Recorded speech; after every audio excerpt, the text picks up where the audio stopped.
So today we're going to be looking at your personal journey to, I guess, coaching success, what that journey looked like.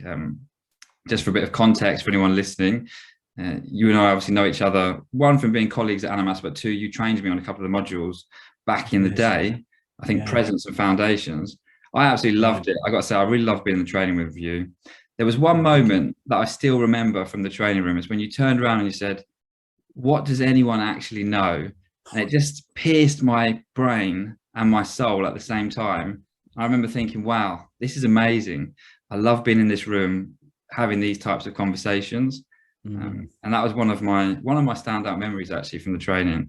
I've never really been introduced to kind of philosophy in that kind of way. It definitely sounds like the kind of thing I might say. Yeah. But your introduction, do you want to just give the listeners a little bit of flavor as to who you are as a coach and what the, I guess, makeup of your coaching business looks like today?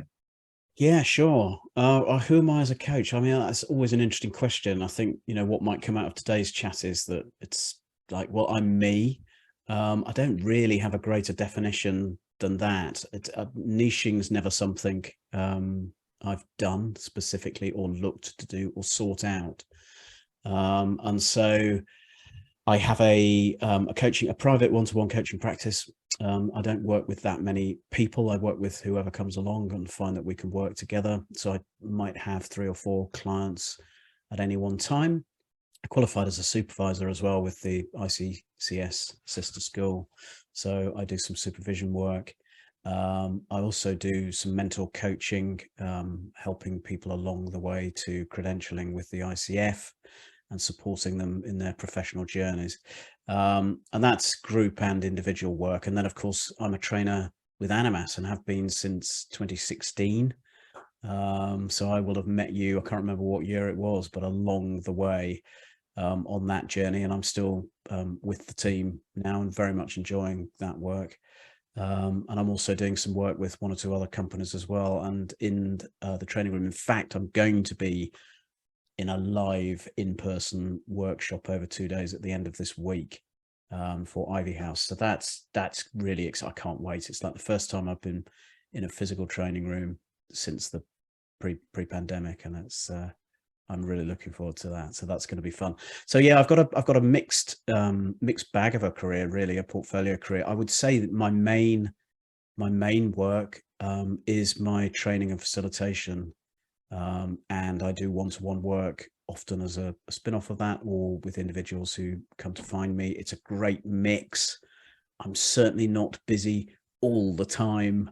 And I quite like it that way. I quite like having a little bit of choice over when I'm working and how I'm working. And as we were saying before, definitely enjoy time sitting on the sofa as well, and cuddling my greyhound, which is always great. And that's not a euphemism. Yes, the greyhound. I've seen the greyhound on one of your photos. Have you? Yeah. Gorgeous thing. Oh, that's okay. That's really interesting. So you work with 3 to 4 clients probably at any one time. I was expecting you to say, you work with clients all the time, but actually you have quite a wide portfolio of work there, as you described it. So there's training with Animas, there's supervising, there's being a mentor coach for students or coaches, ICF credentialing in group and one-to-one. Then there's the training space that you said you're working with other companies in the training space. Doing a little bit of work with 1 or 2 other companies as well. Animas is still my main training focus at the moment, I would say. I'm doing mainly sort of coaching and facilitation work with other companies. Yeah. And last time I spoke to you or I heard about you, you also did work in, was it conveyancing as well? Are you still doing that as well? Are you purely in the coaching space now? I mean, that's really interesting. So, I mean, my former career, I spent 30 plus years as a chartered surveyor in commercial property and commercial investment. And that was a sort of slow transition. When I discovered coaching, I went full into coaching, but I kept on some of that work, and that helped me actually to transition. It's one of the things we might talk about. And it took quite a long time to get rid of it. It's like I was quite grateful to it to start with, but then it was like a bit of mud on the end of my shoe that I couldn't quite get rid of. But it was still there until, well, mostly until last year, where I was a slightly arcane British piece of law. There's something called the Law of Property Act receiver, where you get appointed by a lender over an asset. So I was still doing some of that work, but I wanted to move sideways, and so eventually that happened to me at the end of last year. But I then agreed to help a lady out who's got a community of people who invest in property on a private basis, and she wanted to build up a spreadsheet for that. So I agreed to do some work with her, which I've been doing. So it's like the property still bit is just sort of still there. It doesn't really, I'm not sure whether it serves me or not. And I've reached a point with that project where I think we might be able to draw a line under that. And I think I'm happy to be completely away from that now. And I certainly don't feel any kind of pull to go back into that work now. So I see myself completely now in the coaching and training and facilitation world. But it's been quite a long journey. I mean, that's since 2014. So that's 8 years now. And when you say long journey, 8 years, is that from you qualifying with Animas? How long? Yeah, I qualified. I think I qualified at the end of 2014, actually. So my coaching journey started in the middle of that year, when I stepped into the foundations training room in Holborn, and my world started to shift. And I qualified at the end of that year, and then spent, I pulled out of you've probably heard this story, but before I qualified, I pulled out of my directorship with the property company I was with. And I had no idea what I was going to be doing with coaching. I just knew that it felt really important to me, and I loved it. And that was enough for me to go, right, I've had enough. I need some more space. I want to work with all of these practice clients and do all of this stuff. And I don't have the time working as a full-time director in this property company. My solution: pull out of the directorship. It's obvious, isn't it? It's like the thing that supports you and supports your family. Throw that away and dive into coaching, where you've got no idea whether you're even going to qualify or whether you're going to be doing anything with it at all. So it was a slightly mad time, and it led to a bit of uncertainty in the household, and my wife particularly felt that uncertainty, and it led to some interesting times, but it all worked out. What happened was that I didn't completely throw that away. I transitioned to become a consultant on a more part-time basis with that property company, and that served me really well in that initial period, because it meant that I didn't have the same financial pressures that I would have done if I dived straight into coaching and tried to create a sustainable coaching business that supported me and my family. I would have been putting massive pressure on myself.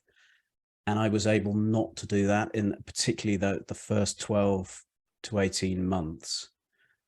I was able to almost play with the coaching and just do things that I wanted to do. And so my transition was filled with fun. Opportunities popped up, 1 or 2 opportunities, particularly in the Animas world. Nick might have asked me to run a workshop on something, or support some students, to turn up to the lecture, all of that sort of stuff. And I just dived in. I just thought, yeah, this world is great. I wasn't seeking any kind of remuneration for a lot of that at that stage. I was just having fun, having conversations, being generous with my time. I don't think that helped at home either, because I would frame it with my wife that, I'm just having fun, it's great. And I think my wife was looking at me thinking, what the hell are you doing? But actually what I was doing, which I realize in hindsight now, it was all relevant and helpful to where I am now. Because the big moment for me came having a conversation with Nick, where we explored the possibility of me becoming a trainer with Animas, which is something I just hadn't considered would be something I could ever do. Watching Paul and Robert at the front of the room as my trainers, and suddenly having the opportunity to be that person for other people, was like really quite scary, but quite exciting. And I would never have thought I was that person. I was never the person to stand up in front of a group of people and speak. And so that was like mind-blowing for me, that opportunity would come up, and then it all went from there. But I think, part of the journey there was staying in touch, talking to people, being generous with my time, having fun, connecting, And that opportunity somehow arose out of that. And it led my life in a very different direction to where it had been before, and created a foundation stone, I guess, for everything that's followed for me. So, you know, in terms of talking about how my business developed, it went off in a direction that I couldn't have foreseen. And that's one of the things I think about now, is like, if I'd had a very clear picture of where I thought my business was going to develop, who I was going to be working with, and how that would happen, and followed a rigid plan, well, I don't think any of this would have happened. Now, something else might have happened, and it might have been good, it might have been different, who knows? But I think for me, one of my lessons was that I held all of that lightly and stayed open to conversations and opportunities along the way, and amazing things happened, which I just started saying yes to. It's like, yes was a word I used a lot in 2015, I think. Nice. There's so much stuff in there, and perhaps we can pick up on it throughout the conversation. What I found interesting was you talking about the tension at home, or maybe you didn't use the word tension, but what comes up with in the family unit and with our partner when we're changing career, and the challenges that come with that, whether it's uncertainty, financial, and all that stuff. I'm also in that process now as well, of kind of walking that tightrope or that balance, and I find that quite difficult, actually. So it'd be interesting to explore that with you. Sure. And also interesting to hear you say you never thought you'd be that guy to stand up in front of the training room, because when I saw you in the training room, I thought, oh, you are absolutely that guy. You are, you know, a fantastic trainer in the space. So it's interesting to hear you had those thoughts at the start. Oh, completely. I mean, and completely. And I guess Nick saw something in me, but it was a slightly uncomfortable transition initially because of my own lack of confidence. I'd never done anything like that before. But yes, as it turns out, I really enjoy it, and I seem to have a certain knack for certain types of delivery. And so, yeah, amazing. We're always grateful to Nick for that. Yeah, and then of course you picked up on, or you mentioned the point about holding on to your old work, maybe a bit too long, as you say, kind of a bit of mud on your shoe, getting rid of it. I was laughing as you were saying that, but that seemed like an important point for you in terms of making that transition and doing it slowly over time, so you didn't have that pressure on you.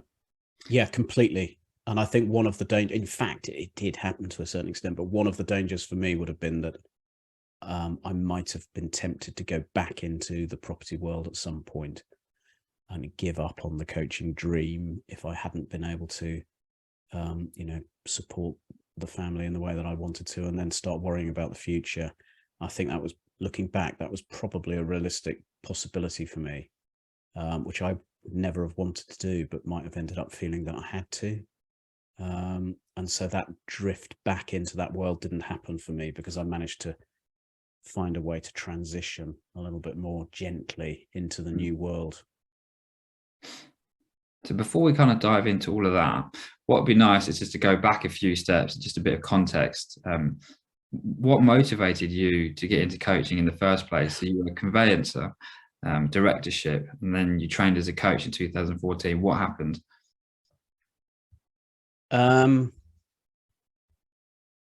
Pretty much as soon as I mean, so if we would, to start that story, we'd have to go back to before I went to poly. So up A levels, and after A levels, no idea what I wanted to do, which probably isn't an uncommon thing with, you know, young people, and looking around at trying to find something, not really finding it. And then my dad was a chartered surveyor, and thinking, well, it looks like quite a good career.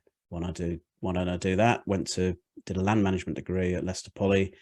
And then you get sucked into that career. The big firms come round and do milk round interviews, as they call it. And I ended up working with one of the largest companies called Helium Baker down in London. But I never found my place. You know, so it's interesting. I was successful, depending on how you define success. I was always employed. I got promoted. I ended up being a partner and then a director. And financially, it was quite rewarding. So from the outside looking in, I imagine it looked like a pretty successful career. But for me, it's like I didn't enjoy much of it. I never found the purpose of the work that I was doing. I didn't feel fulfilled. I didn't understand the reasons why we were doing the things we were doing. And that's not to denigrate anybody in the property world, but for me personally, it was like, I don't really understand this. And I'm not fulfilled by the outcomes that we're generating. It doesn't seem important to me. It doesn't seem to feed my soul. So I was always left feeling unfulfilled and unhappy, looking outside myself, trying to find what it was. Because that was the other part of the equation, was I knew there was something for me in life, but I could never find it. But I had that burning knowledge that there was something I was supposed to be doing. And I just couldn't find it. And I was getting to the stage actually where I thought, well, maybe I'm never going to find it. And then, so it wasn't, coaching sort of found me. It was a really strange story about how it happened.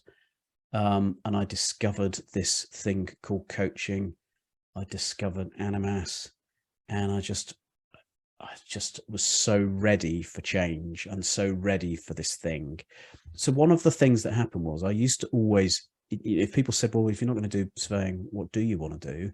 I would say, well, what I'd really like to do is sit with somebody and have a conversation with them, but not have to advise them, and just be able to help them by being with them, but not having to have any expertise or knowledge or anything. It's like, but what's that? Who's going to pay you for that?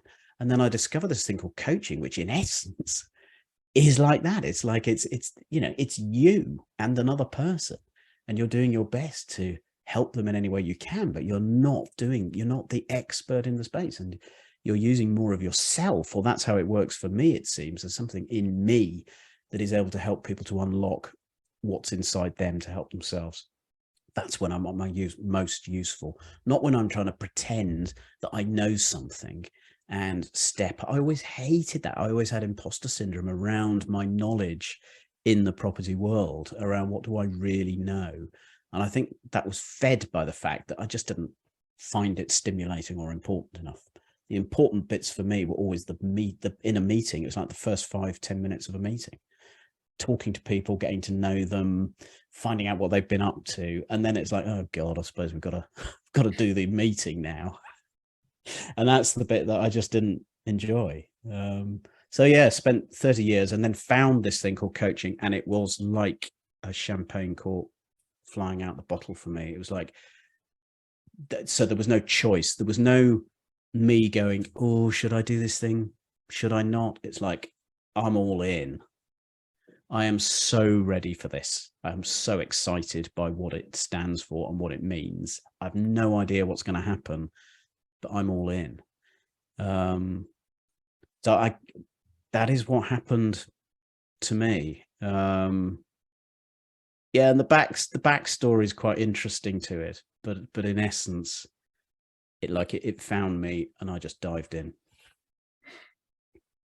I love that. Sounds like a really amazing moment for you, I guess, after that career of, like you say, not finding meaning or fulfillment, to find the thing that you're after. Interesting to hear that you kind of always enjoyed that type of dialogue.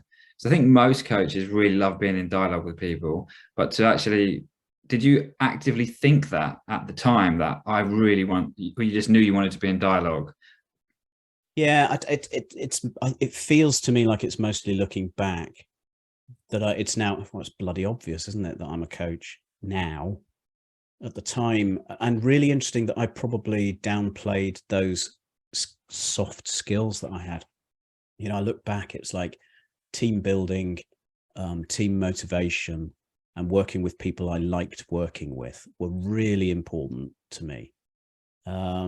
And you look back and you think, well, it's creating that team, creating that atmosphere where people want to work together towards the fulfillment of the project. It's like, well, it's pretty obvious really what your skills were, but I think I downplayed those skills. It's like the important skills in that world were doing deals, cutting deals, earning money, finding the next product, introducing it to somebody. And I hated all of that stuff. To me, that was just like, I'm not motivated in the same way. And I'd never thought that those things were probably valued. But I think looking back in life, that those probably were the reasons that I had some measure of success in the property world was, though, particularly those skills of the ability to get on with people, and those soft personal skills were the only reason probably I had any kind of success. And my logical brain. So I was a logical analyzer, doing lots of spreadsheet work and stuff like that. And for some reason, that's one of my skill sets, is that I have quite a logical brain. And is that something that supports you in the coaching as well, would you say? No, I think if anything, it's hindered me in many ways. I think maybe, you know, some of the stuff in the background, like an interest in tech, and so some of the background running of things, like discovering things like Calendly and setting all of that stuff up, that's probably helped me to some extent, and running a few spreadsheets in the background. And I've automated some spreadsheets for bits and pieces that I'm doing with other people. So that's, but apart from that, I think that cognitive element has probably not, it's certainly not served me in the same way. I've found when I'm able to put that more to one side and just focus in with the person that I'm with and put the cognitive stuff to one side and really feel into the conversation so that the two of us can just connect at a really human level. It's like, that's what's really important for me in working with people one-to-one and in the room as well. And I think the self-talk and the cognitive and logical processes can often get in the way of that more soul-based, intuitive work that we might do. Really interesting to hear you talk about it like that, and interesting to hear you say how, I guess, those soft skills were dampened, or perhaps a blind spot in that particular industry for you. But like you say, it was a thing that supported. Yeah, and that it's probably a reality, but there's probably a lot of my own talk in there as well. As I say, looking back, it's fairly obvious to me now why I might be interested in the kind of work that I'm involved in now. It all makes sense, but at the time, it didn't make any sense to me. And I learned a lot, doing the coaching journey. The other thing that became blindingly obvious to me was how my value structures. I was like, well, it's obvious that I had times when I didn't enjoy the work I was doing. If I've got a core top value around integrity and honesty, and there were some things that happened in my previous world which didn't meet my standard, my own internal standard around integrity. And I found that really difficult, but I wasn't aware of that in myself. And so it wasn't really till I started doing that values work as part of my journey that, again, I looked back and thought, okay, well, that makes perfect sense now. I was fighting myself in the property world and my own internal makeup of who I am as a human being. There were a lot of things that just didn't sit with me because of who I think I am as a human.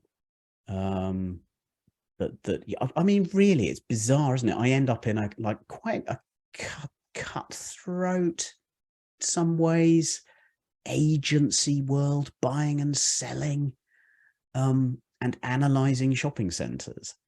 So it's bizarre now. I think about it, when I think about what I really enjoy, the joy that I get from the work I do is so far away from that.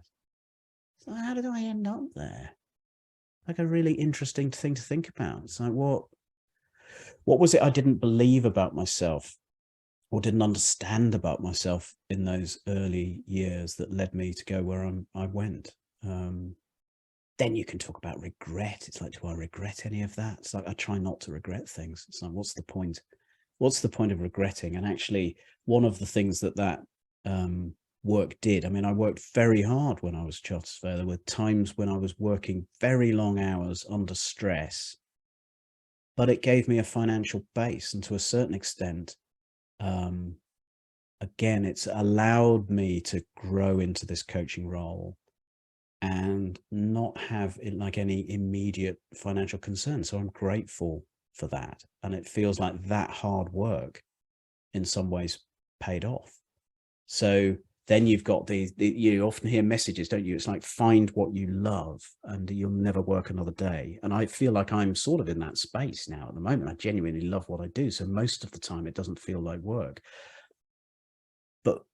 and you'll be successful at it.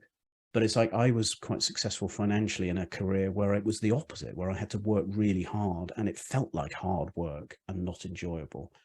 But it's given me some benefits later in life, which perhaps enabled me to enjoy this phase of my life more. It's like, I don't know what the answers are. And I don't know whether there is an answer.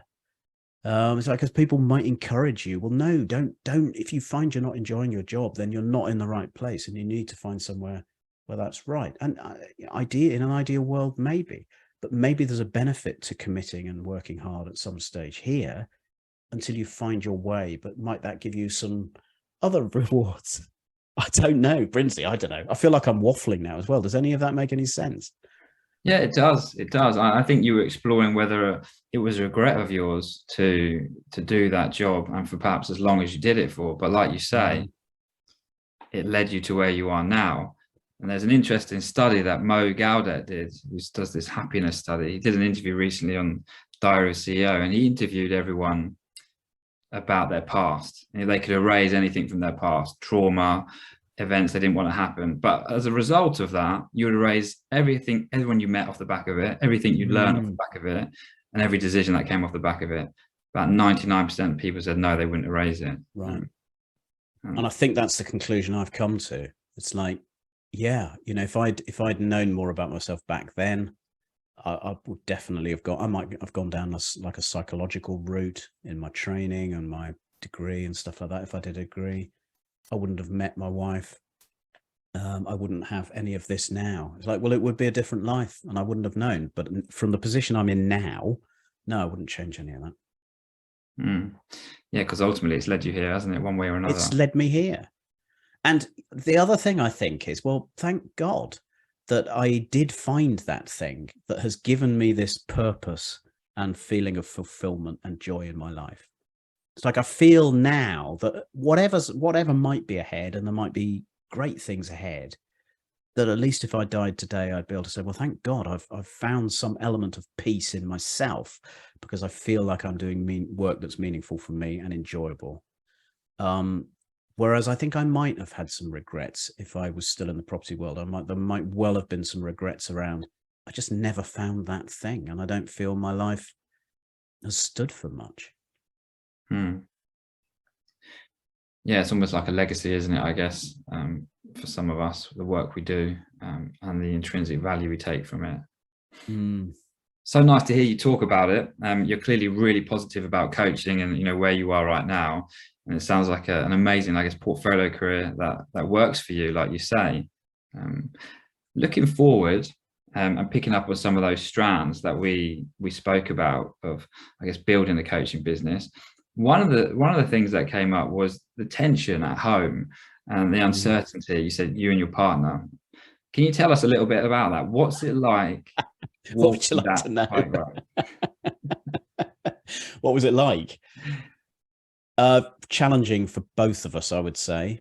One of the problems was that I became quite evangelical about this thing called coaching, and so believed that everybody should think that this thing was brilliant, and you should all become coaches, and we should live our lives differently and think like this and ask questions. So I probably became quite intolerable at home during that period. I always remember Robert saying in Foundations, he said, and just a word of warning, he said, and he did this thing with the planets. He said, we're like a planet that's orbited by other planets around us. But when we change, we find that some orbits change, some people drift out of our orbit, other people come in, and that change can feel hard. And I think I forgot that it was my change in that time, and it was nobody else's change. And I was foisting my change on the people around me. And I was so excited about this. Like, I must have been just like a ball of energy most of the time. And then I'd come home and like things at home were just things at home, and people weren't interested in having those conversations. And my energy levels felt flatter and lower in that space. And I wanted to get back out into other spaces and have those interesting conversations. And I think also I felt unsupported. I felt, I've supported this family for all these years in a career that I hated. Now I find something that I finally love, and you can't even be happy for me. You just seem, to not want me to make this change. So I got a little bit, I guess, self-righteous around that without exploring it properly. Coach, great. Have those conversations? Nah, not a chance. And so it led to challenges at home. And I think for Sylvia, my wife, I think it was around, well, who is this person that suddenly appeared in my life? He's changing. What does that change mean? We had a life that was like this. Suddenly, I've no idea what's going to happen. Marcus has always supported us. Now he's heading into a coaching career. He seems happy to throw everything away. What does that mean? And I think that's obviously unsettling. And so it took a time to settle down. And we did have one or two, if you talk to Sylvia about it as well, there was definitely a period of time where it got a bit rocky. But I think fortunately I caught myself early enough after a few months to be able to start to think, well, hang on a minute, what's going on here? I need to settle down around this. And instead of trying to force the change on other people around me, it was just to let it happen. So I did go through a period where I tried to step away from that when I was at home, but I found I wasn't happy with that either. So I just decided, well, I'm just going to be me. I'm going to talk about these things, but I'm not going to force these things on people. And let's see if it all settles down. And, fortunately over time it settled down. I think we have probably some more interesting conversations at home than we might have done before as a result of my change. But I also know there's people, there's other people in the world who I will have conversations with that perhaps those conversations just wouldn't happen at home. And you sort of have to, you have to be okay with that. But there's things that, there's things I was saying last night, actually, there's things that I get at home that if I didn't have that, I would miss hugely. So I think I think where I am now is like, I feel quite blessed that transition survived. I think that says a lot about Sylvia and I, actually, given where we were at one point, that the relationship survived, because it would perhaps have been easier for it not to at one point. And I think we're stronger now than we were. That's nice to hear, and interesting kind of analogy you use about the planets, because I think that's so true, that we can go through these big transitions, whether it's our own personal development, training as coaches, or both of them together, but everything around us is still the same, and we can bring all of our new ideas and stuff into the space. But everything else is the same, isn't it, apart from our perspectives perhaps that have changed. And that can, like you say, have a massive impact on the home unit. So I heard kind of what you were saying about you bringing these new ideas and being evangelical about coaching, and really interesting to hear your, I guess, self-analysis of that. What about finances? There must be a big concern, right? That must be something else that's at play in the unit at home. What was that like? Is it a case of for Sylvia? Yeah, well, I guess you've got this directorship role, and now you're going to this coaching. Yeah, I've just thrown that away, Sil. Is that all right? I'm going to do this coaching malarkey. How are you going to make that work? No idea. I mean, it's madness, isn't it? It's like, I think Sylvia probably thought I'd gone bonkers. For her, it's like, how could he do this? Because I wasn't able to offer her any certainty, really, until it settled down and I'd agreed the consultancy work. But even then, my attitude of play and, I had a great time, I had lunch with this person, I had coffee with this person, I was like, it's not work. It's like, and Sylvia and I both come from quite a traditional, more corporate work environment, and there's a clear definition between what work is and what work isn't. And what I was doing wasn't work in the way that we would define it. Now I look back and think, actually, it was.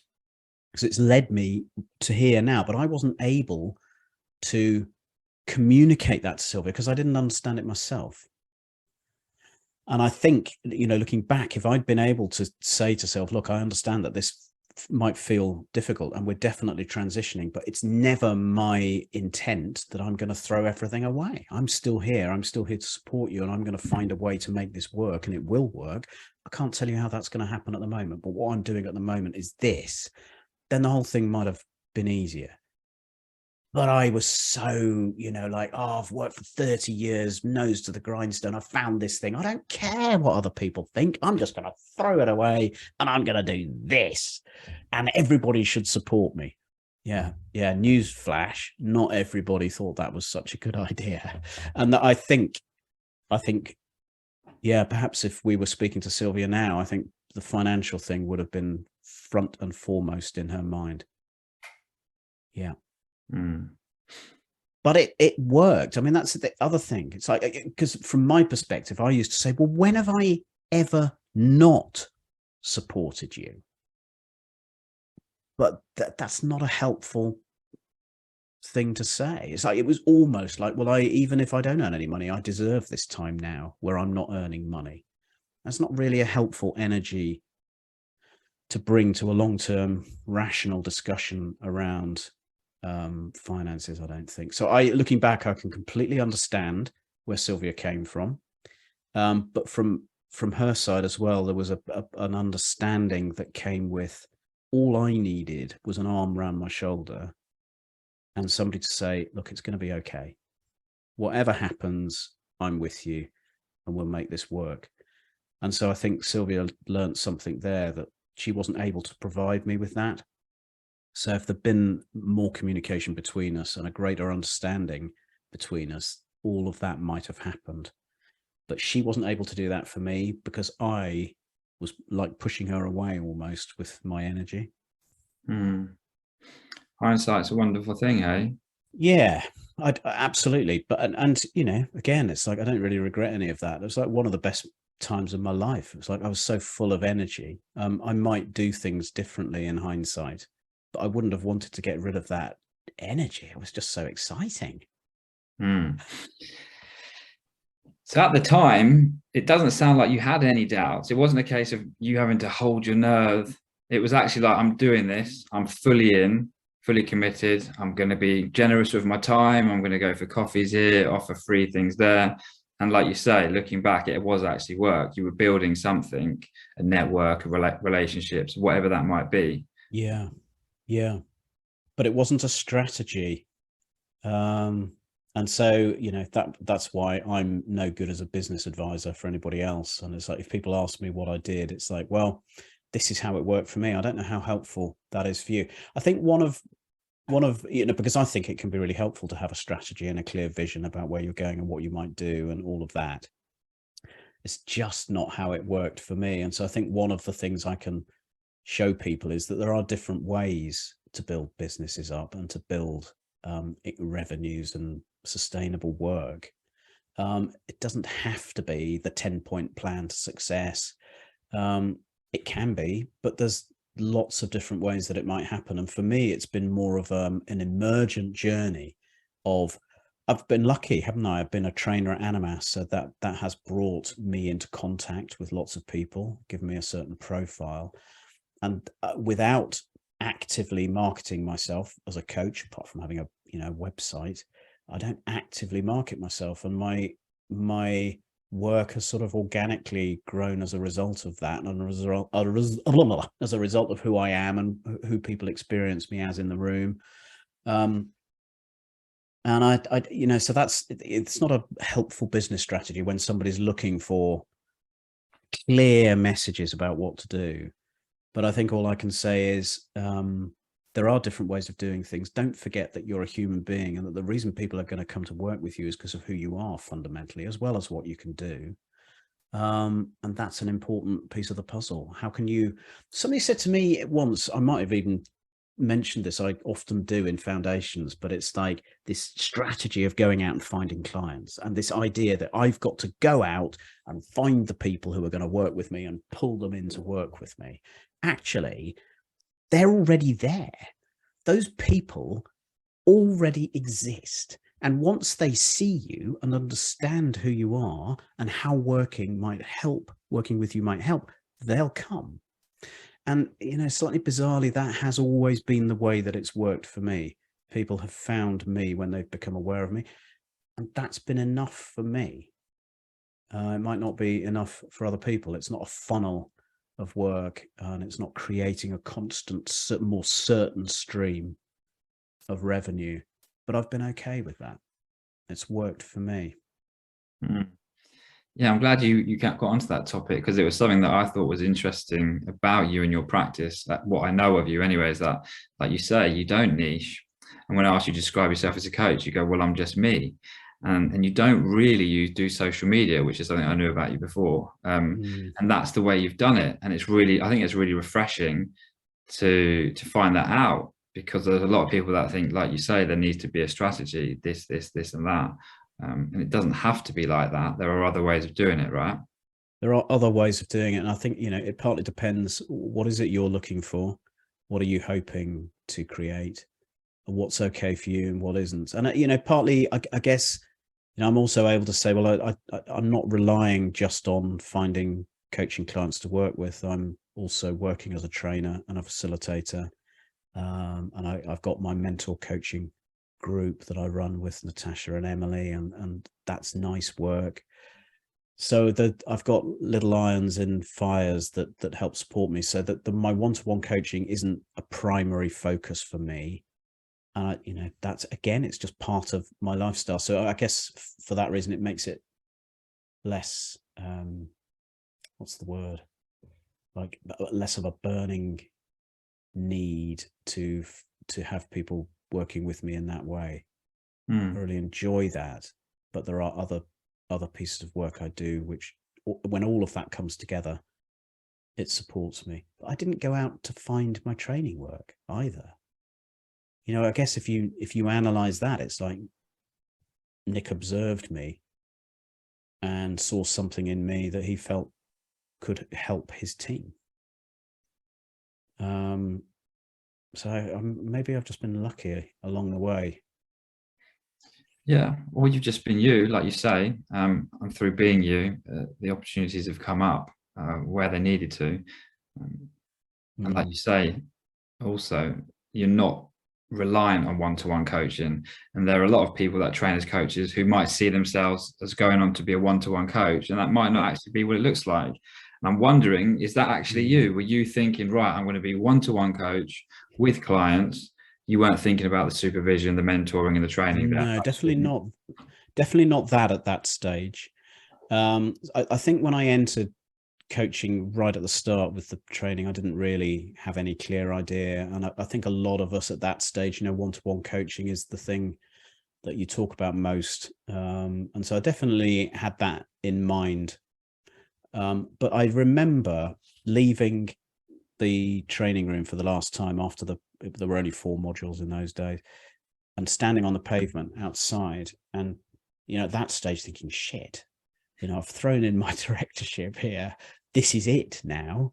There's no more safety and security of the training room, and I'm still training. It's like, no, this is it now.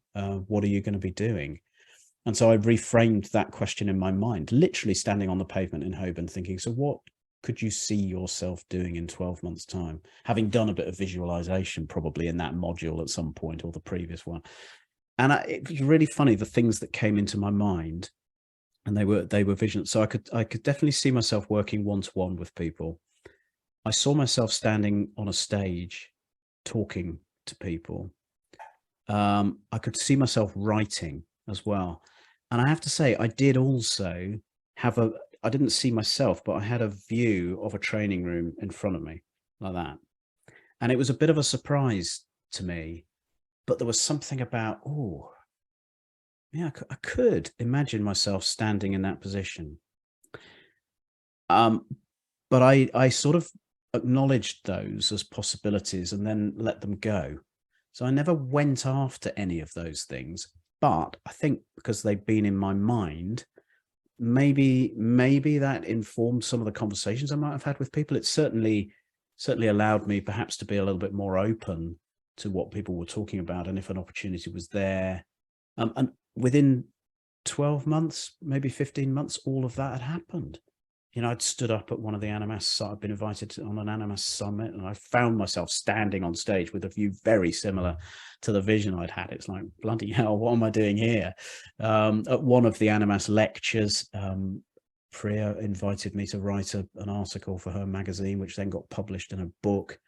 And then, of course, I had that fateful conversation with Nick, and became a trainer at the beginning of 2016. So yes, within 12 months, all of those opportunities had come to fruition, as well as, you know, I was working with some clients one-to-one.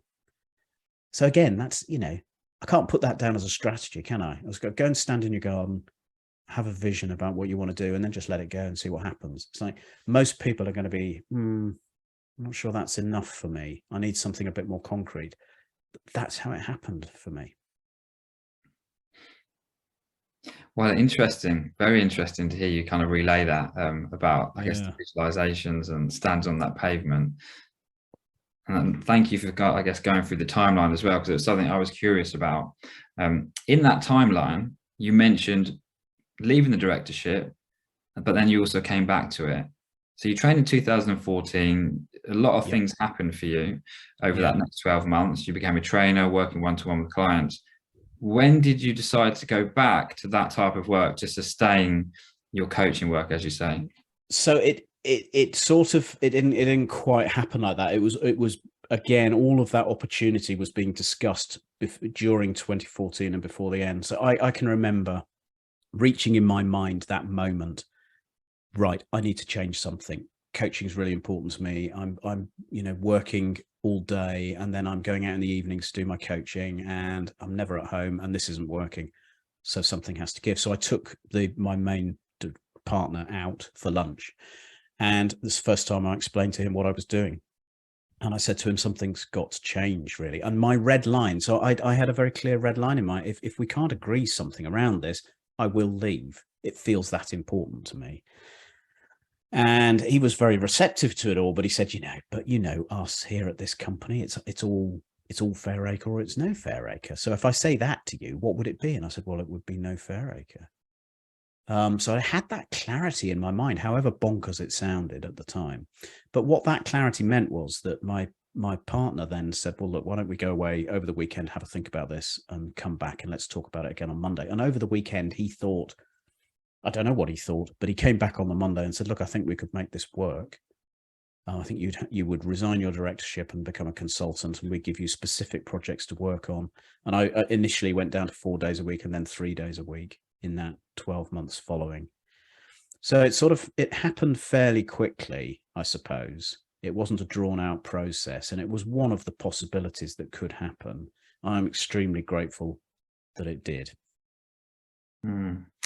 Yeah, that seems like quite a key moment for you in that, I guess, timeline. Very key moment. And I think the clarity that I had, because one of the dangers was, Stuart says, my partner says, well, it's either all fair acre or no fair acre. What will you do? And I think, oh shit, well, it can't be no fair acre, can it? So I'm just going to have to stay here. But I had that, so I knew in my mind that this was a moment. And I think back to 2 or 3 key conversations I had in my property career where change was talked about. And I always, where I had a clear idea about what my red line was, what would work and what wouldn't work, always got in the end, I think, what I was looking for when I was clear. And if I hadn't been clear, I would probably have been the one that backed down.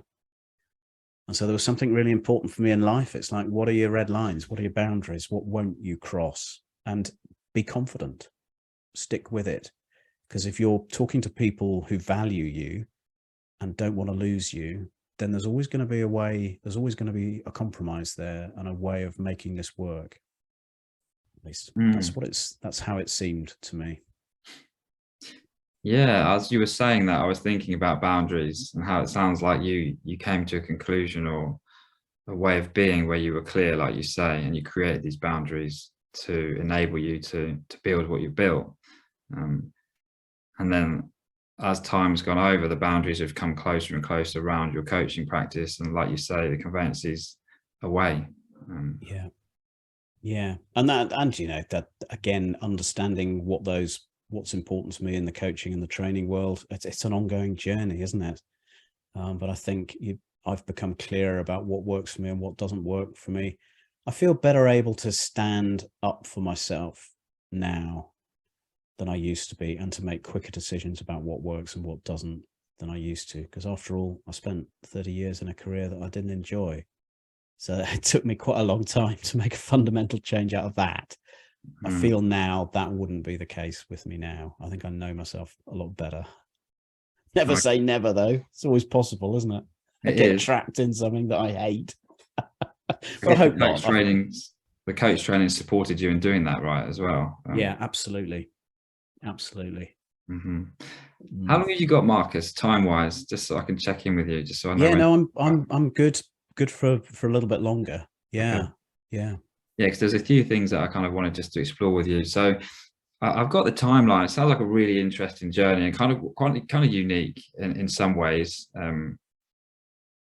But you mentioned that a big part of your portfolio is around training, mentoring, and supervision. That kind of, I guess, speaks to the fact that you are really interested in the learning development space as well as the coaching space. You kind Mm. of, the big part of your business is actually working with other students in some capacity or other coaches, right? Yeah. Yeah, you've picked up on that really well. And funnily enough, I've only just in the last month got a bit of clarity around. So one of the things I see myself as, and I'm still playing with the language a little bit around this, but it's nurturing newer coaches in developing professionally and personally within the coaching field. And that word nurturing feels like it fits with me across the training of facilitation, supervision, mentoring, and coaching. So where I'm coaching newer coaches or working with newer coaches, in some way in all of those areas, I'm nurturing them to their own development within the profession. Mhm. Yeah, it's a nice word. And it's a bit more coachy than, say, teacher. Mm. In some ways, it makes me think that you're kind of a teacher at heart, but actually you're a coach and you're nurturing other coaches. Um, Mm. Yeah, a teacher's an interesting word, isn't it? It's like I've never seen myself as a teacher, but in a broad description of what I do in the training space, I suppose, you know, teacher can be applied to that. There's also a spiritual connotation to the word teacher, isn't there? That everyone's my teacher. And mhm. so I guess, you know, in that way it fits. And yeah, it's interesting to think of myself in the development field now, having spent so many years in the property world. But yes, I'm in the education and development field, I think. Yeah. Nice. One of my questions for you around, I guess, this piece here is, was there any point where it was strategic for you? Was there any point where you're like, oh, I'm really enjoying the training, I want to get into the mentoring and the supervising? Clearly you love coaching as well, and you love working with one-to-one clients, but the way your business has played out is like this.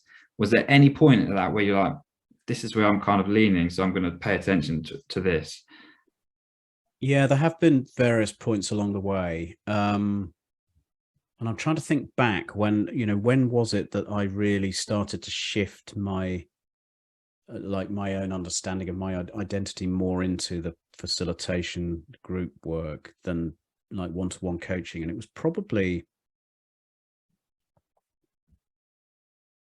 it was pre-pandemic, so 2018, 2019, when I began to understand that actually that was like a main focus for me. And actually my training and facilitation helped to support my other work, which I think is still the case. And so I started more recently than that thinking I quite like to broaden my experience and work with different people. And some work has come out of that, as I mentioned earlier, working with other organizations. So I suppose yes, there was a moment where I had that moment of reality that actually, you know, whenever I had a feeling around, well, you know, maybe I could do with some more coaching clients. What might I do about that? It's like, actually, no, I'm okay. It felt I had that internal voice that says, well, you should be doing more. That's one of the things that happens to me quite a lot. And I've in my journey, I've been through these cycles of, well, I think I could, and maybe I should be doing more. And then I find something and I dive into it. And then after a period of time, it's like, I'm just too busy. I've just got way too much on my plate. I don't know what I'm doing. I need to let something go. And then the cycle comes down again. And then after a period of time, I've been like, I don't think I'm doing enough. I don't. And it's around, I'm not fulfilling my potential enough. And there's a certain amount of time that's given to us, and there's more that I want to do. And that drives me then to do something else. So one of the things I did was funnily enough, go back into a part-time role in property with the Crown Estate in 2018, I think it was. And that didn't work for me. And so I ended that relationship and moved on. So there's been various things I've done where it's led me to think, oh gosh, do you know what?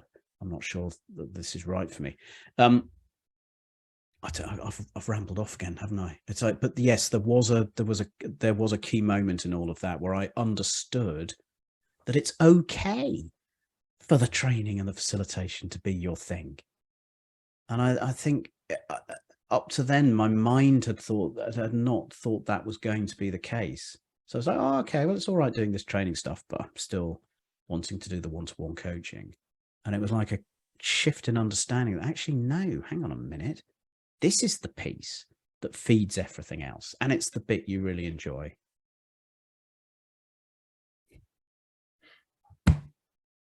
So when I'm thinking of you building this business around that, I'm making some assumptions here, so correct me if I'm wrong. I mean, you're an Animas trainer, so that kind of takes care of itself. You know, the work comes along, ebbs and flows. Then there's these other pieces to that. There's the mentoring part of the business, and then there's also the supervision element. What does it look like practically to build that part of the business out? I understood that there's quite a lot of word of mouth with you going on. Yeah. And there's quite a lot of, not a lot, but you said your profile of being an Animas trainer helps. I'm sure it does in that space. What else are you doing to build that kind of? Yeah, it's pretty much it. Oh, I've got it, have I? I've got pretty much. I mean, I have got a website, but it's not connected to any kind of SEO or funnel stuff or stuff like that. So one of the things I've thought about more recently, and actually, so pre-pandemic, I was getting to the stage where it's like, what I really want is for people to know of me and think, Marcus, yeah, we're running a conference, or we're running a 2-day training event, and we're doing something, and Marcus could fit there. Why don't we reach out to Marcus and see if he'd come and do a piece? And travel's involved to warm climates. It's like that was my like vision ahead.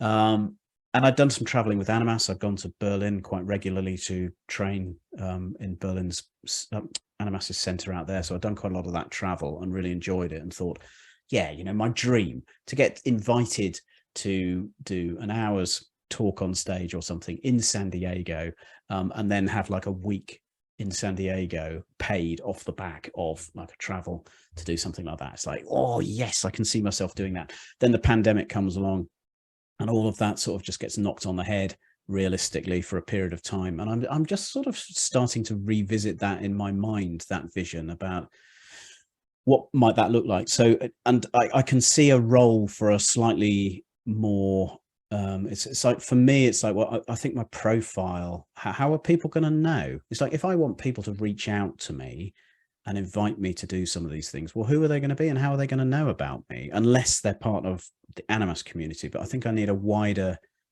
awareness around what I might be able to do. And so I had started thinking in the last 12 months about maybe changing my website and how that's connected to everything, and being a bit more committed around trying to just build up an awareness of who I am. And, you know, maybe that includes doing some videos and things on social media. Maybe, so I've done a few videos on Instagram, but again, it's not been a committed profile for me. But I think there might be some benefit for me thinking a little bit more about that as my vision begins to come back into frame and to begin to clarify a bit again. It's like that feels like it might be something ahead for me. But as you can tell, it's all quite vague with me. And I still fully expect an opportunity to pop up somewhere. And to say yes to it and go for it. And I sort of, I don't know, I just sort of think, yeah, I think some of this stuff will happen. Don't know how, but I reckon some of it will. Well, it seems to be happening for you in that way, based on everything Yeah, you told me. So why not more? yeah, You mentioned yeah, about warm climates. yeah. We're going to do a retreat. I kind of saw somewhere. Is that in the works? Is that out the works? What's going on there? Yeah, so we were so a group of, so funnily enough, I mean, just an interesting point there. So I had a conversation with one of that group, and I probably said something very similar to that. It's like, my dream is not to have to run something myself, but for somebody to give me a call and drop me into their event in a warm climate. And I think this particular person had been dreaming of running her own retreat in Greece when she moved back to Greece, and thought, oh, well, I know Marcus might be interested. I'll give him a call. So that worked. We tried to organize it for last year. Our launch coincided with Putin's launch.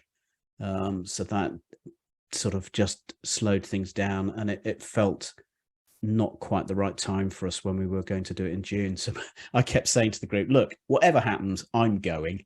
Whether we run it or not, I'm there. And we ended up all going as a group and having a few days in this hotel in Greece, which was lovely, and getting to see each other and spend time with each other. And most of our partners came along as well. So that's like not quite the purpose of it, but it was really good. And it really clarified our thoughts around what it is we're wanting to do. So we are planning to reform that retreat for, I think it's May next year. And just a real haven away from your life. With, all of us are coaches and supervisors, and we're planning a very nice few days away from it, and a chance to get some perspective on your professional and personal lives away, and with a group of like-minded people looking to empower themselves and others. And it's going to be a lovely space, I think. Really looking forward to that. Yeah, so that, interestingly, that is something that's come out of that thought process. Yeah, it sounds like warm climates are on their way to you. Yeah. By that project for sure. And Yeah. also what I heard you saying is about perhaps committing more to promoting yourself. So I think you've answered my question in terms of what's next and the vision for the future, but is there anything else you'd add to that about other than what you've just shared? No, not really. I guess it's interesting. I'm 56 now, so my wife has a more traditional career. She works part-time in property, but she does a 9-to-5 office job. So there's thoughts about, well, what's ahead for us as a couple. For her, a more formal retirement is probably on the cards than I see for myself, but I would like to be able to spend time just with Sylvia and traveling. I think that the lifestyle that I've got can fit with that. So I see myself continuing working. It's like when I was in the property world, I couldn't wait to retire, because that meant I stopped doing this work. So I'm not even sure what retirement means to me anymore. It doesn't have the same meaning. There's no way that I'm just suddenly going to stop working. But again, I think I'm lucky enough that I will be able to find a way that I can continue doing some of this work and helping to support us whilst still having lots of time for freedom and flexibility. So I guess that's occupying my mind as I head into, my 7th decade or whatever it is coming up. It's like, well, how might that work and what's next? But I think we're in a pretty good place for that. And then, of course, there's, beyond that, there's death, isn't there? And I was talking to somebody last night, which goes a little bit to your statement at the beginning about, well, what do any of us know? It's like, I've got this image now that I get up wherever it is, and they pull the veil back. This veil that stops us remembering or seeing whatever it is that we used to know. And the veil gets pulled back, and I'm like, oh my God, it's that. That's what it's all about, is it? It's like, I've got no idea what that is. And I genuinely think, we're attached to our ideas and our beliefs and our thoughts, but do any of us actually know anything? It's like, who is it that tells you that they know the secrets to life? Do they? Do they really? It's like, let's pull the curtain back and have a look, shall we?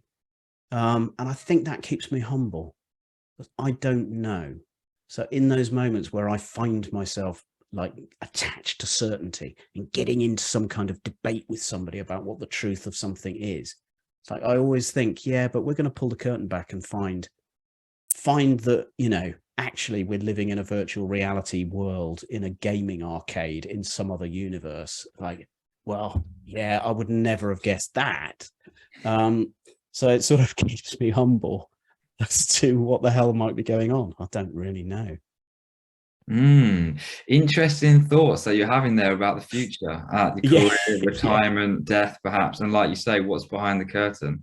All of that resonates actually in terms of a way of thinking around that, which I guess is why I connected so much with that comment that you made in the training room. Thank you for sharing a little bit about, I guess, your vision for the future and what might be next. As you look back on the coaching career and building this business, what advice would you give to yourself starting out? Oh gosh. So I guess some advice to myself in the property world might be, you're looking in the wrong place. Stop looking outside, take a look inside. And that's when I did that unlocked everything for me. I was always looking outside me. For my transition, I'd have to be delicate with the advice I gave, I think, because what I wouldn't want to do was dampen the enthusiasm I had for this new thing and the excitement, because I think that genuinely helped me to get to where I am now. But I would be advising caution in my relations with my immediate family, and patience, and just an understanding that, look, this is your change and that's okay, but it's not their change. And I think that would have helped me quite a lot in that transition period. The rest of it is like, trust yourself. It's try to find some confidence in yourself. So there's a couple of beliefs I used to have. Like, one of them was, well, I'm never the person who's going to stand up and speak in a group of people. I'm not that kind of person. It's like, well, that's a load of rubbish, isn't it? I bloody love it now. You can't stop me. And the other one was like my dad, who was much more entrepreneurial than me and was a partner in a business. And I could see him, just running his own stuff. And I was like, I don't think I'm ever going to be that person. What would I run a business in? And I don't think I've got that entrepreneurial spirit. And suddenly I find myself effectively running my own business. I mean, I'm not employed by anybody to do anything anymore. Everything that I bring in is work that I'm doing with people off my own back. And it's like, well, that was another belief that was just wrong. So it's like knocking some of those long held beliefs on the head, proving to myself that actually that they're just not true. And then thinking about, well, how much did those hold me back in the past? So I think there's another long-winded way of saying, it's like, you've got to believe that you can do this stuff. It's like, anything's possible. Just have a little bit more faith in yourself. Thank you. Lovely reflections. Really interesting to hear you kind of look back on your coaching career so far. Who knows what's else, I guess, coming in the future. In terms of people listening or anyone else in the world out there, how will they find you? How can people find you moving forward? Well, I'm available. I'm very available. So I'm quite happy for people to reach out. As you know, I love having conversations, stuff like that. So I mean, I'm on Facebook. You can find me, Marcus Stone. I'm now relatively recently on Instagram as well, which I think is Marcus B. Stone. And you can reach out to me with my email address, which is marcus@marcusstone.com. Quite simple. And my website is marcusstone.com, but that's quite out of date, my website now. but it is there. So yeah, and if anybody's in the Animas community, then you can reach out to me through the Animas community and through what's it called, the hub, the campus. Campus, thank you. Campus. Just slipped my mind. Yeah, you can always reach out to me in the campus. Nice. Well, so generous of you to offer all of that detail out for people to get in contact with you. And yeah, I guess that kind of rings true about, I guess, your whole process of building the business, being generous with your time and seeing where it takes you. Thank you so much for sharing a little bit about yourself today. I've really, really enjoyed it. Pleasure. No, I've loved the chat. Thanks so much for hosting that, Brinsley. It's been great and really nice to see you again.